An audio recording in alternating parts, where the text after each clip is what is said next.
In this lecture, we will look at extending our single neuron model to a simple network with a hidden layer. This will be accompanied by the option to implement this from scratch in the tutorial notebook, exercise 2. Knowing how neural networks are implemented can be useful for gaining a deeper intuition for backpropagation and network optimization. However, it requires a grasp of matrix calculus, and therefore I would consider it understandable for those without a strong mathematical background to skip this step.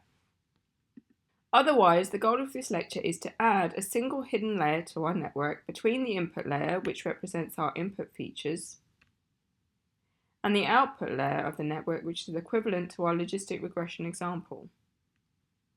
Note, as highlighted in the previous lecture, the activation functions of the hidden layer will be values, but the activation of the output neuron remains a sigmoid. Therefore, when implementing our forward pass, we chain together linear transform steps, here Z1 and Z2, with nonlinear activation functions F1 and F2, finishing with the binary cross-entropy loss.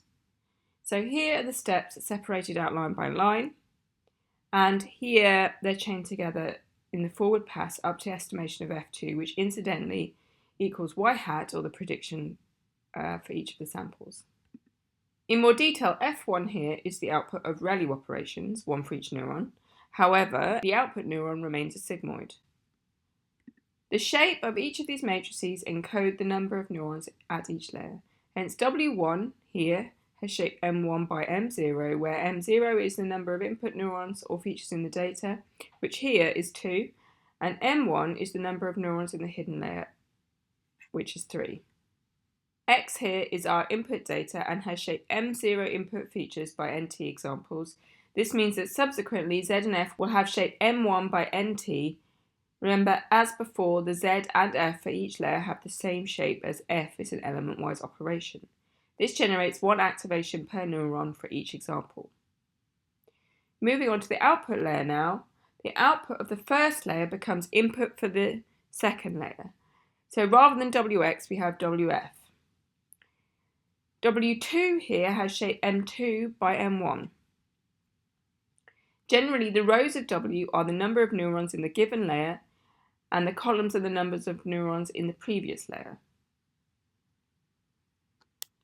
For W2, the number of output neurons is 1, as we are estimating a binary classification. The output activation is estimated as a sigmoid, which squashes the output to between 0 and 1 to return a probability for each of the two classes. The chaining of operations therefore remains consistent. At each layer we have a linear transform of our inputs by our weights, followed by a nonlinear activation. Then the output of that operation becomes input to the next layer, and the process repeats. At the end, the output of the sigmoid layer is the prediction for that input. So the cross-entropy loss compares that value against the true labels in exactly the same way as for the single neuron example. The backwards pass then starts the same as before, chaining the partial derivatives of the cross-entropy loss with respect to the prediction or activation F2, with the partial derivative of the activation F2 with respect to Z2. This returns F2y. Then the derivative of the loss with respect to the second matrix of weights is F2 minus y times F1 transpose, which, with the exception of swapping an X for an F1, is exactly what we saw for logistic regression. We then need to estimate the rest of the partials using vectorized gradient rules, in other words, matrix calculus.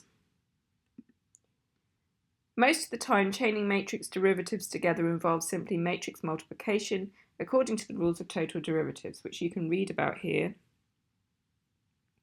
This is true for all cases except where the operation is element-wise, i.e. for the activations. In this case, the chain rule reduces to an element-wise operation between matrices. There are some slightly complex rules to estimating the partial derivatives, which depend on whether the partials are being estimated with respect to scalars, vectors, or matrices. The rules can be found in the Stanford notes here. In effect, these are similar to scalar gradient rules, and the right way to know that you are on track is to know that the partials that you've returned have the same shape as the parameter the derivative is being taken with respect to. So del L del Z2 has shape equal to Z2, and del L del Z1 has shape equal to Z1. Thus, we've already seen the estimate of the partial derivatives of the loss with respect to W2, and now we need to track back through the hidden layer. So first we must estimate the partial of the loss with respect to F1. This involves a transpose for reasons explained in the Stanford course notes to return del L del F1 with the same shape as F1. This then allows us to chain the derivative of the ReLU F1 with respect to Z1, as this is an element-wise operation, and so by returning the partial derivative of L with respect to F1 having the same shape as F1 means that we can perform element-wise multiplication with the output of this thresholding operation Z1 greater than 0, because this will have the same shape as Z1. This, incidentally, is just a matrix of 1s and 0s, where the 1s occur if it's true and there are 0s elsewhere. Finally, we need the partial of the loss with respect to W1, which requires chaining on the partial derivative of W1x with respect to W1, which we already know is xt, similarly to our partial with respect to W2 above. And you will know if you've got the matrix multiplication right, because you'll return a gradient with the correct shape. So typically there is not going to be a lot of ambiguity about it. If you know what shape that you need, you can figure out how to multiply or transpose the operations. Specifically, we need the partial of L with respect to W1 to have the same shape as W1, so we can subtract the gradient of our weights matrix during the update. If we look at the stages, we first estimate the partial of L with respect to Z1.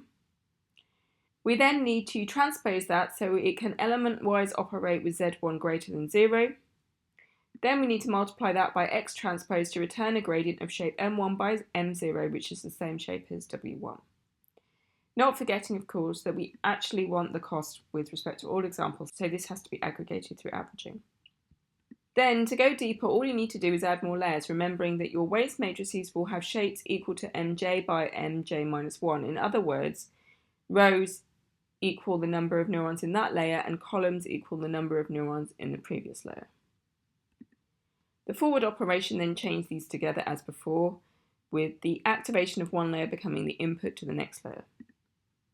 And the backwards pass moves backwards through the computational graph, chaining these operations together. So in summary, multi-layer networks iterate between linear transforms Zj and activation operations Fj of Zj, and these are chained together to estimate the final prediction. So this summarizes the forward propagation. Typically, hidden layers use ReLU activations, and the weights matrices have generic shape Wj equal to mj rows and mj minus 1 columns, where the rows correspond to the neurons in the current layer and the columns correspond to the number of neurons in the previous layer. The activation of any given layer feeds into the next layer as the input data. So, for example, the activation matrix Fj-1 of layer j-1 will be the inputs to layer j, and so we'll get linearly transformed by weights Wj to create Zj. Backpropagation of gradients can get complicated and must be performed using matrix calculus. This can get really difficult to calculate by hand, but luckily PyTorch has a differentiation engine which does all this for you. We're going to look at that in the next lecture. Please go on to attempt exercise 2 of the notebook during Monday's tutorial session.